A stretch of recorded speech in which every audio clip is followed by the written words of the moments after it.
Kepedulian terhadap sesama anggota terus ditunjukkan oleh PMPB Sumatera Selatan melalui kegiatan sosial. Jajaran pengurus mengunjungi Ketua PAC Ilir Timur 3, Solihin, yang tengah menjalani perawatan di Rumah Sakit Hermina, Palembang.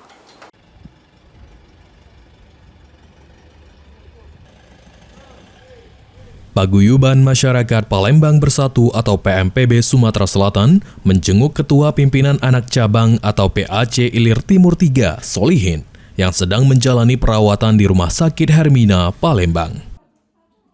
Ketua Umum PMPB Sumsel diwakili Panglima Satgas PMPB Sumsel, Zainuddin, mengatakan bahwa kepedulian terhadap sesama merupakan salah satu nilai utama yang terus dijaga dalam organisasi.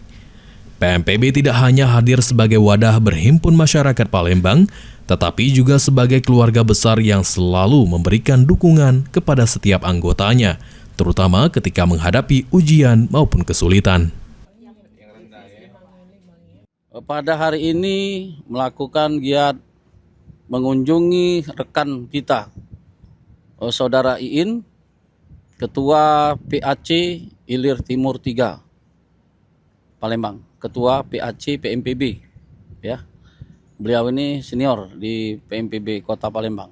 Kami semua menyampaikan amanah dari Ketua Umum PMPB Sumsel, Bapak M. Yusuf Malaya, untuk menyampaikan tarik kasih, sekaligus menyampaikan memberikan support, semangat, dan doa kepada beliau. Semoga lekas sembuh. Sementara itu, Ketua PAC Ilir Timur 3, Solihin, menyampaikan rasa syukur dan terima kasih kepada Ketua Umum PMPB Sumsel, M. Yusuf Malaya, beserta seluruh jajaran pengurus yang telah memberikan perhatian dan bantuan kepadanya. Pak Ketua kita, Pak Yusuf Malaya, atas kunjungannya dan rekan-rekannya ke rumah sakit ini, membesuk saya. Semoga Bapak Yusuf Malaya sehat selalu, sukses selalu. Amin.